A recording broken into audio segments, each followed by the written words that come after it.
Until recently, many believed that the promise of progress in the 21st century would enable us to move beyond the barbaric horrors of the past towards a better and brilliant future.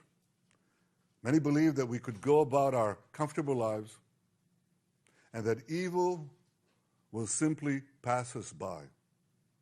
It will not. The horrors that Hamas perpetrated on October 7th remind us that we will not realize the promise of a better future unless we, the civilized world, are willing to fight the barbarians. Because the barbarians are willing to fight us. And their goal is clear. Shatter that promising future. Destroy all that we cherish. And usher in a world of fear and darkness. Ladies and gentlemen, this is a turning point for leaders and nations. It is time for all of us to decide if we are willing to fight for a future of hope and promise, or surrender to tyranny and terror. Now rest assured, Israel will fight. Since October 7th, Israel has been at war. Israel did not start this war. Israel did not want this war. But Israel will win this war. Hamas launched this war by perpetrating the worst savagery our people have seen since the Holocaust. Hamas murdered children in front of their parents, murdered parents in front of their children. They burned people alive. They raped women. They beheaded men. They tortured Holocaust survivors. They kidnapped babies. They committed the most horrific crimes imaginable. And they're part of the axis of evil that Iran has formed, an axis of terror that works by arming, training, and financing Hamas in Gaza, Hezbollah in Lebanon, the Houthis in Yemen, and other terror proxies throughout the Middle East and beyond the Middle East. In fighting Hamas and the Iranian axis of terror, Israel is fighting the enemies of civilization itself. Victory over these enemies begins with moral clarity. It begins with knowing the difference between good and evil, between right and wrong. It means making a moral distinction between the deliberate murder of the innocent and the unintentional casualties that accompany every legitimate war, even the most just war. It means holding Hamas responsible for the double war crime it commits every day by deliberately targeting Israeli civilians while deliberately using Palestinian civilians as human shields. It means making clear that the use of human shields is not only an immoral tactic of terror, but also an ineffective one. Because as long as Hamas's use of Palestinian human shields result in the international community blaming Israel, Hamas will continue to use it as a tool of terror, and so will others. Hamas will continue to use the basements in Gaza's hospitals as the command posts of its vast terror tunnel network. It will continue to use mosques as fortified military positions and weapon depots. It will continue to steal fuel and humanitarian assistance from UN facilities. While Israel is doing everything to get Palestinians, civilians, out of harm's way, Hamas is doing everything to keep Palestinian civilians in harm's way. Israel urges Palestinian civilians to leave the areas of armed conflict, while Hamas prevents those civilians from leaving those areas at gunpoint. Hamas is also preventing foreign nationals from leaving Gaza altogether. And most despicably, Hamas is holding over 200 Israeli hostages, including 33 children, holding them, terrorizing them, keeping them as hostages. Every civilized nation should stand with Israel in demanding that these hostages be freed immediately and freed unconditionally. I want to make clear Israel's position regarding a ceasefire. Just as the United States would not agree to a ceasefire after the bombing of Pearl Harbor or after the terrorist attack of 9/11, Israel will not agree to a cessation of hostilities with Hamas after the horrific attacks of October 7th. Calls for a ceasefire are calls for Israel to surrender to Hamas, to surrender to terrorism, to surrender to barbarism. That will not happen. Ladies and gentlemen, the Bible says that there is a time for peace and a time for war. This is a time for war, a war for our common future. Today we draw a line between the forces of civilization and the forces of barbarism. It is a time for everyone to decide where they stand. Israel will stand against the forces of barbarism until victory. I hope and pray that civilized nations everywhere will back this fight, because Israel's fight is your fight. Because if Hamas and Iran's axis of evil win, you will be their next target. That's why Israel's victory will be your victory. But make no mistake, regardless of who stands with Israel, Israel will fight until this battle is won, and Israel will prevail. May God bless Israel, and may God bless all those who stand with Israel. So the first question will go to News 18 India, Niraj. Please take the microphone, sir. Good evening, sir. Good evening. Neeraj from India. I represent Network 18 Group in India. My question to you is that how do you see the India's stand on UN resolution? India abstained because in resolution there was no condemnation of terrorism.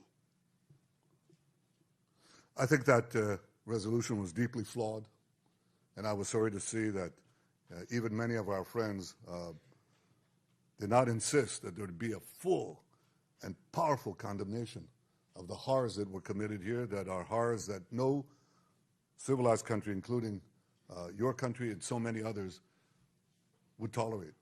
So I hope that we don't see a repeat of these kinds of resolutions. We'll go now to ABC America, Matt River.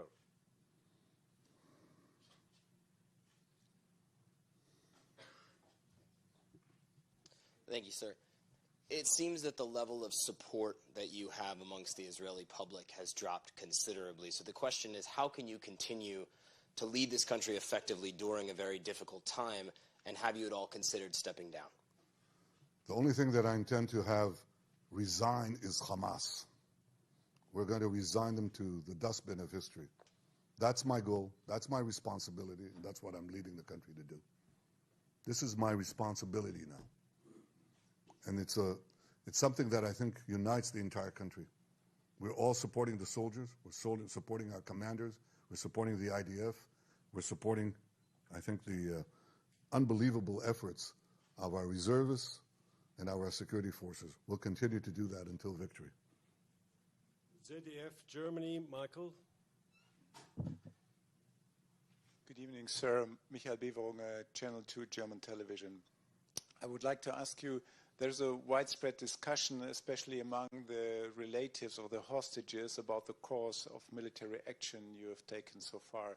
And the question if this is the only way to free the hostages. Of course, you are very successful in freeing one hostage on Sunday, but there's a widespread criticism that this doesn't allow place for other negotiations.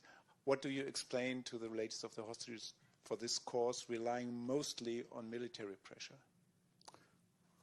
I met twice with the families of the hostages. You felt their anguish. I felt their anguish. I know this sense of, it's not only the sense of loss that bereaved parents have, it's a sense of not knowing, of continuous anguish. So I fully understand their concern. But our common assessment of all of the, not only the cabinet members, but also all the security forces and the military, is that the ground action actually creates the possibility, not the certainty, but the possibility of getting our hostages out. Because Hamas will not do it unless they're under pressure. They simply will not do it. They only do it under pressure. This creates pressure. And again, we obviously greeted one hostage with open arms after yesterday's successful action by Shabak and the IDF. But we're committed to getting all the hostages back home.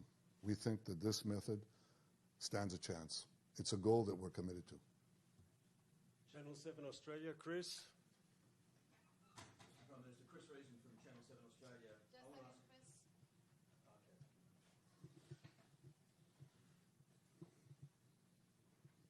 Mr. Prime Minister, Chris Reason from Channel 7 Australia. I want to ask a question from my country, and the people in my country are looking at this and wondering, they agree with you. They want you to chase down Hamas and terrorism and destroy terrorism in this region, etc. But people can't understand why so many civilians have to die in this process. You argue that Hamas is putting them up as human shields. Is that a good enough excuse? Are you inflicting here collective punishment on the people of Palestine? Not a single civilian has to die. Hamas merely has to let them go to the safe zone that we created in southeastern Gaza Strip. There's a safe zone there. Not a single civilian has to die. But Hamas is preventing them from leaving, keeping them in the areas of conflict. So I think that you should direct your questions to Hamas. But I can tell you one thing. We're going out of our way to prevent civilian casualties, not only by asking civilians to move, calling them to move, arranging a place for them to be, which is safe, also putting in humanitarian support, providing them with the means, with food, with water, with medicine, and so on. I think that this question should be placed on Hamas, and the more it's placed on Israel, the more you're going to see this repeated again and again and again.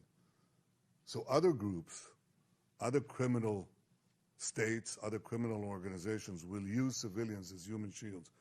We cannot give immunity to these terrorists.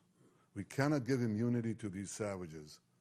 We have to do everything we can to minimize civilian casualties, but we cannot give up the fight, because then I think this will have disastrous consequences, not only for the future of my country, but for the future of your country, your countries. This is a battle of civilization against barbarians. The barbarians will do something that civilized countries will never do. And civilized countries will make every effort to prevent this. And I'll give you one example. And I'll end with that because I have to go to manage this war and lead it. In 1944, the Royal Air Force bombed the Gestapo headquarters in Copenhagen. It's a perfectly legitimate target. But the British pilots missed. And instead of the Gestapo headquarters, they hit a children's hospital nearby. And I think 84 children were hardly burned to death.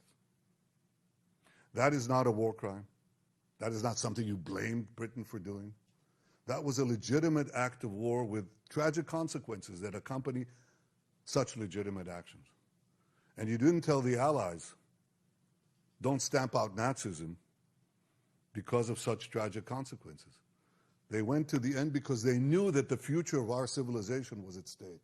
Well, I'm telling you right now that the future of our civilization is at stake. We have to win this war. We'll do it by minimizing civilian casualties, and may we succeed. Thank you.